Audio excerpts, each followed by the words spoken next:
Wasalisatu, untuk bagian yang ketiga, mura'atu waqtil jima'i ay waqtil ilaji.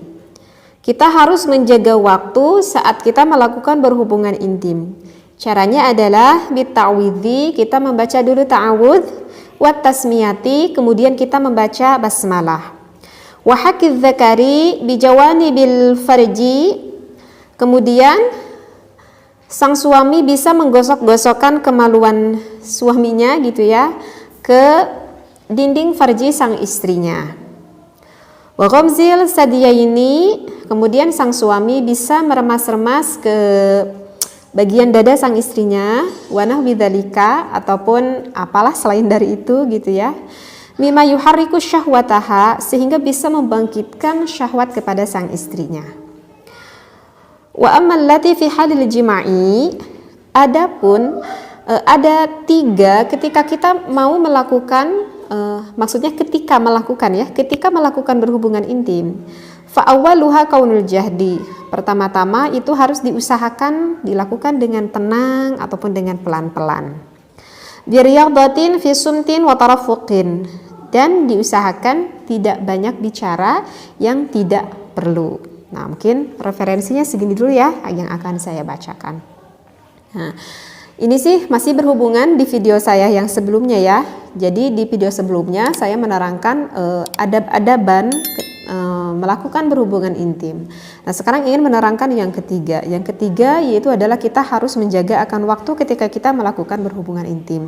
Yang ditekankan oleh ulama, jangan lupa sebelum kita melakukan berhubungan intim bagi suami dan juga istrinya harus membaca dulu ta'awudz, kemudian membaca basmalah. Karena kan berhubungan intim itu merupakan ibadah yang mana besar sekali manfaatnya. Sehingga jangan sampai iblis ataupun setan mengikuti akan ibadah kita seperti itu ya.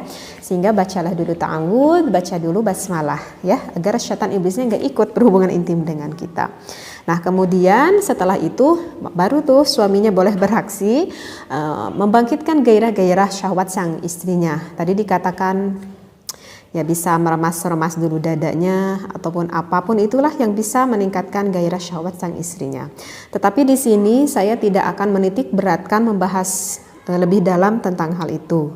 Karena tadi ada kalimat selanjutnya bahwa ada 3 hal ketika kita melakukan berhubungan intim. Berarti ini ketika ya melakukan berhubungan intim ada 3 hal yang penting. Yang pertama itu adalah ketika kita melakukan berhubungan intim diusahakan lakukanlah dengan pelan-pelan ya, dengan tenang. Agar apa? Agar kita itu benar-benar bisa menikmati per detiknya, per menitnya gitu ya. Bisa menikmati dengan indah dengan suami kita. Kemudian ketika kita sedang melakukan berhubungan intim, jangan banyak bicara yang tidak perlu. Harus dibawa garis bawahi yang tidak perlu. Jangan banyak bicara. Nah, mungkin saya akan lebih memperjelas akan kutipan biriyadatin fi sumtin wa tarafukin. Jangan banyak bicara itu. Karena kalau bagi wanita itu kesulitan kalau dilarang jangan banyak bicara. Kenapa? Karena wanita itu senang bicara. Kenapa ya? Memang seperti itulah Allah ciptakan wanita itu perharinya beda dengan laki-laki. Kosakata wanita itu akan lebih banyak dibicarakan daripada wanita. Sehingga para suami jika istrinya itu senang bicara, gak perlu dilarang juga. Memang kodratnya wanita itu seperti itu ya. Nah, kenapa kok kodrat wanita itu seperti itu? Karena Allah ciptakan pada kita kan ada otak gitu ya. Nah, ada otak kanan dan juga ada otak kiri. Itu beda antara laki-laki dan juga wanita, itu beda. Nah, di antara otak kanan ke otak itu kan nyambung gitu ya. Nah, berhubungan maksudnya nyambung itu jadi berhubungan. Nah, dihubungkannya itu adalah oleh ada saraf-saraf kecil gitu ya untuk menghubungkan antara otak kanan dengan otak kiri yang dinamakan dengan corpus callosum. Nah, corpus callosum pada laki-laki itu lebih tipis daripada wanita. Sedangkan corpus callosum pada wanita itu lebih tebal daripada laki-laki. Artinya, karena yang laki-laki itu lebih tebal, sehingga laki-laki itu dalam melakukan suatu hal itu akan lebih cenderung fokus. Itulah laki-laki. Nah, karena lebih tipis juga, laki-laki itu hanya bisa dapat melakukan satu hal dalam satu waktu itu, biasanya hanya dapat melakukan satu hal ataupun satu pekerjaan saja. Ya, berbeda dengan wanita. Kalau wanita di dalam satu waktu bisa melakukan beberapa hal. Nah, itulah kelebihan wanita. Kok saya jadi nyambung ke sini nih nerakanya, kan ini nanti akan nyambung juga sih ke berhubungan intim gitu ya. Saya terangin dulu dari awal biar paham gitu ya. Nah, saya kasih contoh deh. Misalkan gini ya. Misalkan laki-laki itu lagi fokus gitu ya. Misalkan lagi fokus nonton TV kayak nonton bola gitu ya. Ataupun lagi fokus ngebenerin sepeda anaknya gitu ya. Lagi fokus deh ke suatu pekerjaan. Nah, ketika suami itu udah fokus ke suatu pekerjaan, misalkan kita tuh istrinya tuh manggil nih ke suami kita. Kadang suami kita panggil itu gak dapat denger. Kenapa gak dapat denger? Karena memang lagi fokus akan hal yang sedang dia lakukannya itu. Ketika sang istrinya manggil, kok gak denger juga ya suami saya, gak kedengeran kali. Manggil lo yang kedua kali, masih gak kedengeran juga. Kesel tuh kan sang istri, udah manggil yang ketiga kali, nadanya itu semakin keras. Sang istri manggil sang suaminya gitu. Akhirnya terdengar juga oleh sang suaminya sambil menoleh ke istrinya, dan hati sang suaminya berkata, kenapa ya istri saya kalau manggil saya itu gak bisa pelan? Kok nadanya selalu tinggi aja? Nah itu karena itu gak paham ilmunya gitu. Padahal suaminya manggil dengan nada keras udah merasa kesel juga. Kenapa gak noleh-noleh juga? Nah istrinya juga yang gak terlalu paham juga. Nah maka bagi para istri, kalau misalkan sang suami itu lagi fokus ke suatu hal, kalau enggak denger, itu harus dimaklumi, memang benar itu gak dengar. Jadi lebih baik sang istri mendekati sang suami kita, kemudian misalkan menepuk dadanya, menepuk ini gitu ya. Maka nanti suaminya akan menoleh, ada apa? Jadi kan gak akan ada kesalahpahaman antara suami dan juga istrinya kan. Nah, begitu juga istri. Istri itu bisa, atau perempuan itu bisa melakukan beberapa hal dalam satu waktu. Misal nih, istri itu lagi masak. Kemudian punya anak kecilnya tuh bangun gitu ya, kemudian digendong tuh anaknya ya, kemudian digendong anaknya, tapi tetap aja masak itu dilanjutin. Berarti ada dua hal yang dilakukan kan, sambil masak sambil ngegendong anaknya.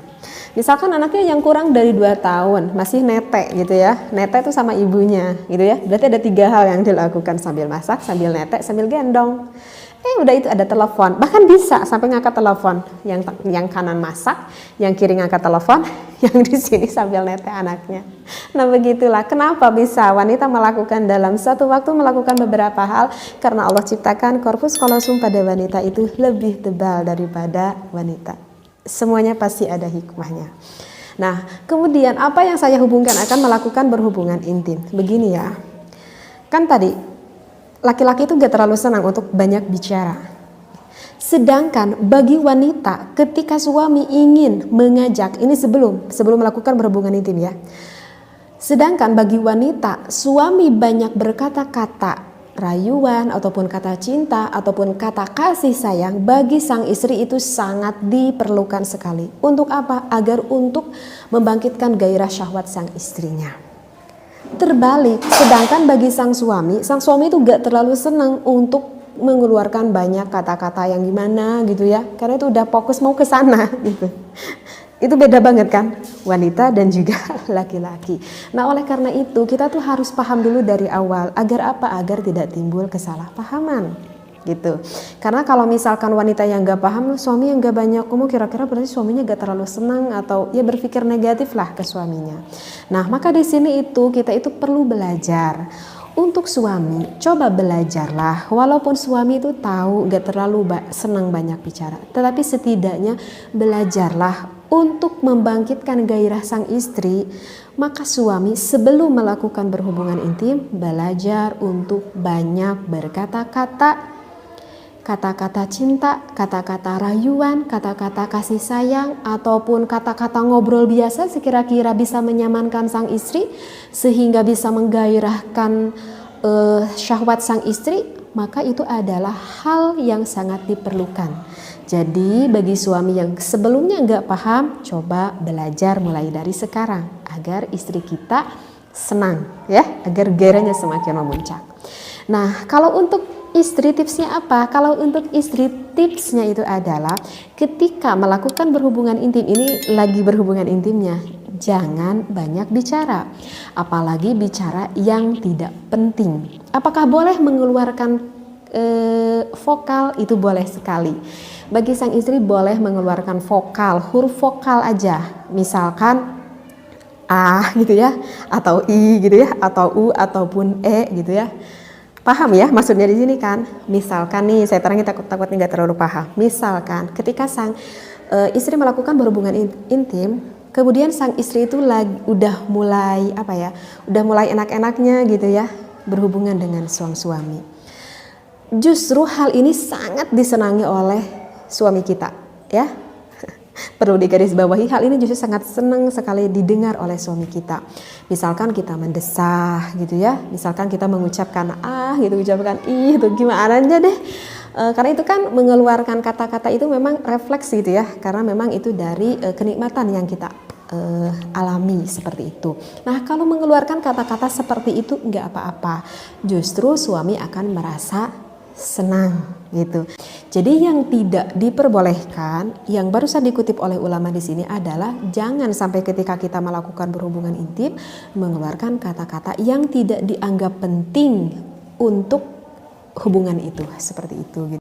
Sekali lagi, karena korpus kolosum pada laki-laki itu lebih tipis sehingga laki-laki itu lebih fokus dan tidak terlalu senang banyak berkata, sedangkan korpus kolosum pada wanita itu adalah lebih tebal sehingga wanita bisa melakukan beberapa hal di dalam satu waktu. Kemudian gini nih, karena laki-laki itu fokus gitu ya, fokus apa yang ada di hadapannya. Misalkan ada suami yang mempunyai istri 2, istri 3 gitu ya. Nah, ketika suami sedang berhubungan dengan istri yang ke-1, istri yang ke-1 itu jangan cemburu, jangan-jangan sedang melakukan berhubungan dengan kita, misalkan lagi membayangin berhubungan dengan istri yang kedua. Nggak perlu cemburu seperti itu ya, karena laki-laki itu fokus. Jadi ketika sang suami sedang berhubungan dengan wanita yang ke-1, jangan berpikir dia sedang membayangkan wanita yang istri yang satunya lagi, karena itu sedang fokus. Jadi kalau udah ada di depannya, ya udah, laki-laki itu akan fokus ke depan gitu ya. Apa yang ada di depan matanya gitu.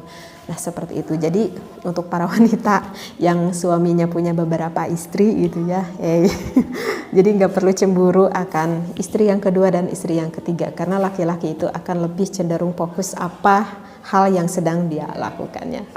Begitu ya, mudah-mudahan apa yang saya sampaikan ini bisa diambil hikmahnya, bisa diambil manfaatnya. Wallahu a'lam, wabillahi taufiq wal hidayah.